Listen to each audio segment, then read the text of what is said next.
ده بيت الساعات في زيلن ميشيغان. عايزين تعرفوا ايه علاقته بالال بتاعت السوليد اللي هي السكوف برينسبل وعلاقتها بالبرمجة. ده اللي هنشوفه النهاردة في سلسلة حلقات. هل انتهى عصر السوليد؟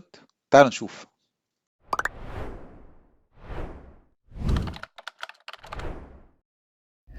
السلام عليكم واهلا وسهلا بيكم. ايه علاقه الساعات بالموضوع؟ بص، السكوف برنسبل بيقولوا عليه سترونج بيهيفيرال سب تايبنج. يعني ايه؟ يعني انا السب تايب المفروض يكون سترونجلي ريبليسابل للمين تايب. طب ايه علاقه الساعات بالموضوع؟ تعالوا نفهم. دلوقتي احنا ممكن بنفهم احيانا ان السب تايبنج دوت على ان هو نوع من انواع الانهيرتنس اللي هو از فبنبص مثلا للساعات ان هي كلها ساعات، فما يضرش يعني، فاقدر ريبليس الساعه اللي هي بالعقارب بالساعه العاديه اللي فيها دقائق وثواني وساعات. السكوف بقى بتقول لك الكلام ده ما ينفعش. طب ازاي؟ تعالوا ناخد مثال عملي. تخيل انت عندك كلاس هي ساعه من نوع كلوك اللي هي بتبقى عقارب، وعندك كلاس من ساعة اللي هي زي الساعة العادية اللي فيها ساعات دقايق اللي هي الساعات الرقمية. واحدة فيها ثواني وواحدة ما فيهاش ثواني. حسب السكوف المفروض الاثنين يكونوا ريبليسبل. ايه ده؟ طب ممكن يبقوا ريبليسبل. لا، ما ينفعش يبقوا ريبليسبل. ليه؟ تعال ناخد مثال. لو انت مثلا قررت تعمل برنامج بيعمل حسابات السرعة، يعني بيقيس، عارف ستوب واتش يعني. فالستوب واتش ديت بتعمل ايه؟ بتاخد الساعة في بدايه الستوب واتش، وبعد كده تاخد الساعه عند نهايه الستوب واتش وتقوم تحسب الفرق، يبقى دوت المده الزمنيه اللي استغرقتها ما بين الكليك الاولانيه والكليك الثانيه. تعالوا بقى نكتشف ازاي ان هما مش ريبليسابل. لو ادينا لها ساعه ديجيتال هتقدر تكابشر اربع حاجات: ساعه، دقيقه، ثانيه، ملي سكند. لو اديتها ساعه ستوب واتش مش هتقدر تكابشر لا ثواني ولا ملي سكند. يبقى لما ستوب واتش هتيجي تنفذ الميثود بتاعت جيت تايم في الاولانيه هترجع لها كل دول، فتقدر تطلع بريسايز على المايكرو سكند.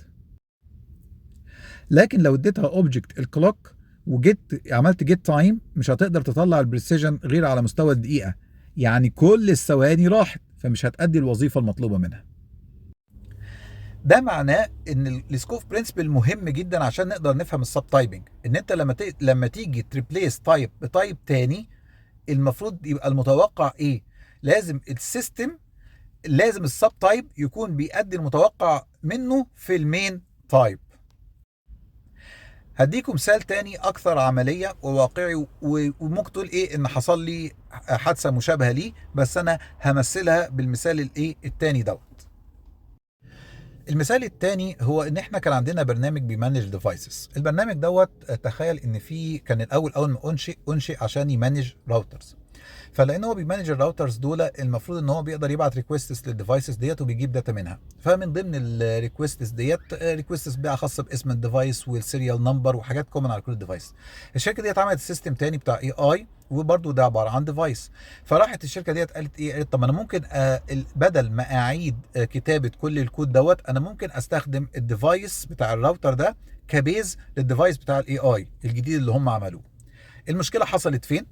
المشكله بتحصل بقى لما يجي اليو اي متوقع حاجه معينه من الديفايس دوت فما يلاقيهاش، فطبعا هيكراش. ازاي يعني؟ دلوقتي برنامج الراوتر دوت المفروض لو قلت له جيت اي بيز فيجيب لك لسته من الاي بيز اللي شغال عليها الراوتر، في حين ان الابلكيشن الثاني بتاع الاي اي هو عباره عن ديفايس اي اي كونكتد على النتورك وبيمانج حاجات كتير ليها علاقه بالنتورك، بس هو في الاخر خالص ملوش غير اي بي واحد بس. فلما بتقول له جيت ليست اوف اي بيز، الديفلوبر لقى ان المفروض ان هو يرجع نوت امبلمنتد اكسبشن لان هو ليه اي بي واحد، لان هو المفروض يساله انت الاي بي بتاعك ايه، فانت الاي بي بتاعك ايه هي اللي بتشتغل. لكن جيت مانجد اي بيز المفروض ترجع نوت امبلمنتد اكسبشن. ايه نتج عن دوت؟ نتج عن دوت ان اي حاجه بيتبعت لها الديفايس اللي هو الاي اي كليست من الديفايس بتيجي تمانجه، لا بيثرو اكسبشن، في حين ان هي متوقعه ان هو يرجع لها اري، فبيضرب الحاجه اللي بتديبند عليها اللي هي اليو اي اللي بتمانج الديفايسز دي. طبعا هتقول حل حاجه زي كده المفروض يكون ازاي؟ كلام منطقي. حلها بسيط جدا، انك بتعمل ابستراكتد لاير اللي هي اسمها ديفايس، والابستراكتد لاير اللي اسمها ديفايس ديت فيها الفيتشرز المشتركه ما بين الراوتر ديفايس وما بين الديفايس الثاني اللي هو الاي اي ديفايس. وهي الابستراكتد لاير ديت فيها الحاجات المشتركه بس، وبتكون انترفيس. وبعد كده بتقدر تعمل بقى بيهم ليستس من الاثنين وتستخدمهم في كل الحاجات اللي بتمانج الحاجات المشتركه. اما بقى الحاجات اللي ليها خاصه بالراوتر بس هي اللي بتاخد الاوبجكت راوتر، وبتبقى في سترونج تايب بتاخده اسمه راوتر، والحاجات اللي بتمانج الاي اي بس فبتاخد سترونج تايب اسمه اي اي وبتقدر تمانج. وبالطريقه دي ما بيحصلش بقى اي خطا من هذا النوع. بالتبعيه السيستم بتاعك بيكون ريلايبل اكتر. ده بيخلي تماسك النظام اقوى.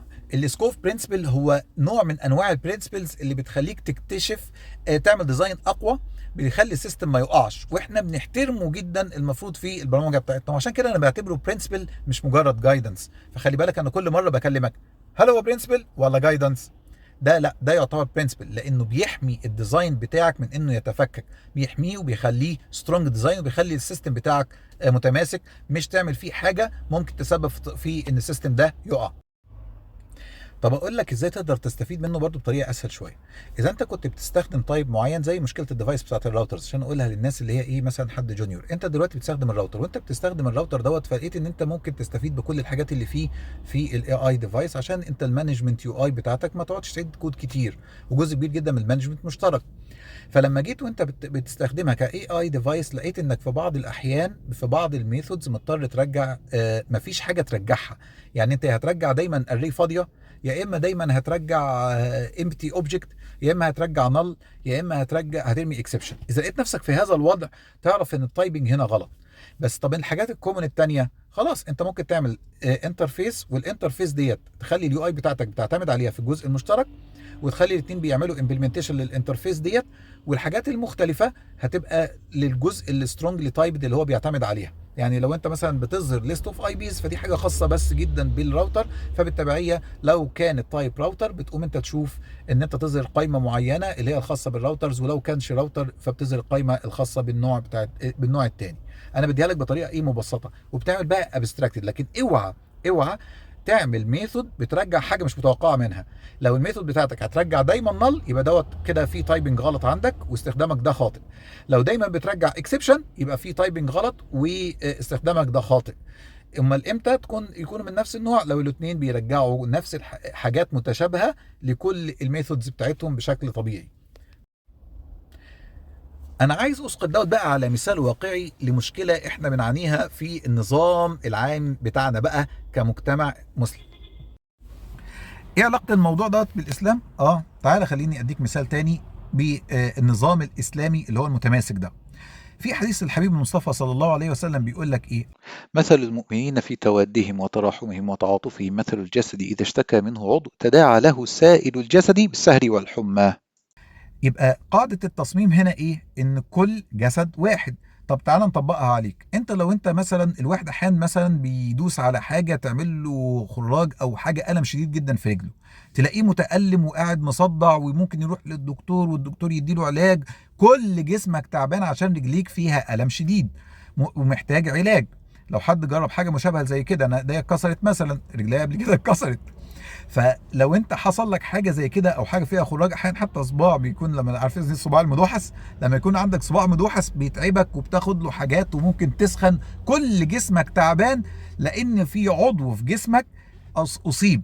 فبالتبعيه ليه ده بيدفع الجسم كله لانه يحاول يعالج العضو ده فيرجع الجسم كله يبقى سليم. يبقى ده مهم جدا لنظام الجسم كله، لشغلك انك كلك تبقى بصحتك. النظام ده مهم جدا لجسمك، عشان انت تخيل لو مفيش الالم دوت ومفيش التعب بتاع الجسم هتهمل الجزء الفاسد، فيفضل ينتشر السم في جسمك زي الغرغرينه لحد ما يوصل للقلب او المخ فتموت بالكليه، الانسان يفقد الجسم بالكامل. او انه يبدا الانسان مثلا لو ما عندوش الالم الشديد دوت فممكن يهمل الجزء دوت لحد ما ينقطع لوحده او يفسد تماما، وينتشر الفساد واحده واحده فتتقطع اجزاء جسمه وما يلاقيش حاجه في الاخر في الجسم فينهار. يبقى ده مهم للتعافي. نفس الحكاية النظام الإسلامي ككل أو نظام المجتمع المسلم لابد له من التعافي. يبقى لو اشتكى منه عضو لابد أن يتداعى له سائر الجسد بالسهر والحمى. فلو احنا عندنا حاجة اسمها في النظام بقى الإسلامي دوت حاجة اسمها جيت فيلينج، وبترجع الاستيتس بتاعت الفيلينج، وكان في عضو من هذا الجسد بيتألم وبيتقطع وبيتفرم وهو مش حاسس، جيت فيلينج ديت راحت رجعت لك ايه؟ رجعت لك اكسبشن. ايه الاكسبشن؟ اصل في كذا، اصل الناس ديت اتعاملت مع حد عقيدته فاسده، اصل مش عارف، انا مش متاكد من 2 مليون واحد حافظين وما شاء الله وملتزمين وعلى السنه ان هم ممكن يكون عندهم مشكله في العقيده. اصل في مواضيع تانية لو اتصلحت هم هينجحوا وهينتصروا. طبعا لو كل ديت حاجات ممكن نناقشها كل واحده لوحدها، وفكره ان طالما انت مسلم يبقى المفروض تكون منتصر دائما، كان كل اهل الباطل بقوا مسلمين لسبب بسيط جدا، لان هم عايزين الدنيا. فاذا كانت الدنيا في الاسلام سهل جدا ان الناس كلها بقى تاخد الدنيا بانها تسلم. لكن الحقيقه المفروض لما اقول جيت فيلينج يطلع لي ايه؟ يطلع لي بين، يطلع لي الم، يطلع لي تعب، يطلع لي سهر وحمى. فلما احنا نكون كده مع هذا الجزء الغير متعافي مننا، فساعتها هنحرص جميعا ان هذا الجزء يتعافى عشان نرتاح، عشان طبيعة انت صدق ايمانك هيخليك تشعر. عن أنس فيما رواه الطبراني قال رسول الله صلى الله عليه وسلم: ما آمن بي من بات شبعان وجاره جائع إلى جنبه وهو يعلم به. كير يعني not caring about it، يعني واخد بالك، مش مهتم. فاذا انت ما كنتش بتهتم بجارك اللي بات جعان وانت شبعان، فدي مشكله كبيره جدا في ايمانك، ما تؤمنش، ايمانك فيه قدح. اهو دي بقى مشكله قدح العقيده بقى الحقيقي. قدح العقيده هنا جه في ايه؟ في ان انت مش مهتم، في حين ان يبقى انت مش جزء من الجسد، او انت معتبر ان هذا الجزء مش من جسدك. فدي برضو مشكله في ايمانك وفي نظام الاسلامي الخاص بيك.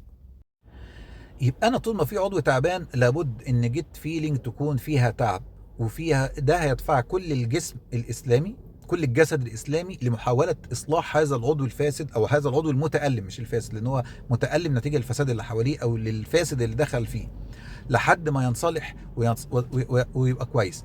ده يخليني مثلا ما احسش بغرور مثلا، يعني طبعا غير بقى موضوع الناس اللي يعني متبهدله عشاننا ومتبهدله بدلنا.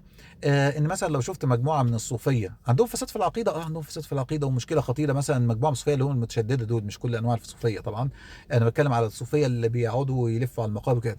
ده انا اتالم ليهم، مش احس ان انا في ميزه واقعد اقول بقى ايه وهؤلاء هم سبب فساد الامه واشاور عليهم بالصباع. لا، ده انا اتالم عشانهم واحاول اصلح هذا الجزء الفاسد بان انا احاول ادعوهم، احاول اوصل لهم، مش بان انا استشعر ان انا في عافيه وهم في قلق وهم تعبانين فانا كده نجيت وهم اللي يخشوا النار يلا. لا، الموضوع مش كده خالص. انت بتنظر للاسلام كله كجسد واحد. فاذا نظرنا للاسلام كله كجسد واحد وبقيت اتالم بيه، وبعدين انتقل لنتالم لاسرتي، وبعدين انتقل لنتالم لمجتمعي، وبعدين اتالم لكل هذا الجسد المتكامل، ساعتها هيكون السيستم قوي. لما بتعمل جيت فيلينج، لا بتلاقي الريتيرن صح، والجسم كله بيبقى متماسك زي ما ربنا بيقول: واعتصموا بحبل الله جميعا ولا تفرقوا. شوف، امر ونهي عشان ما نغلطش ونتفرق باسباب اخرى. ولا تكونوا كالذين تفرقوا واختلفوا من بعد ما جاءهم البينات. مش تفرقوا من غير بينات، لا، في بينات وهم تفرقوا عليها، فالمفروض ما نتفرقش عليها ونقعد نفرق كده ونبقى ايه سعداء، اصلا انا اللي كويس وكل اللي حواليا وحشين. لا، اذا كنت كويس فعلا يبقى المفروض تبقى مهتم باللي حواليك انك تصلحهم وان هم يكون حالهم افضل، وان دوت يتحول لايمان عملي وعقيده عمليه، وانك تتالم للناس اللي موجوده هناك. والا يكون عندك بج في الديزاين بتاعك وفي السيستم الاسلامي الخاص بيك اللي هو متبرمج جواك، فانت محتاج تعالج البج دي. فلازم نكون caring about each other. ما ينفعش ان انا اهمل المقاطعه، ما ينفعش اهمل كل الحاجات ديت، لا، ده جسد واحد، اعمل اي حاجه يمكن ان تصلحه. ما ينفعش اهمل التبرع، ما ينفعش اهمل ان انا متالم لهم وبتابع اخبارهم ولو كل يوم بحته صغيره. اعمل اللي تقدر عليه، ربنا يعينك عشان لما تقابله سبحانه وتعالى تقول له: يا رب انا كنت جزء بيصلح في هذا الجسد، مش كنت جزء بهمل اعضاء الجسد. واسقط دوت بقى على حاجات كتير. ربنا يا رب يوفقنا وينفع بينا وينفع بيكم يا رب. لو لقيتوا الكلام ده مفيد فعلا شيروه.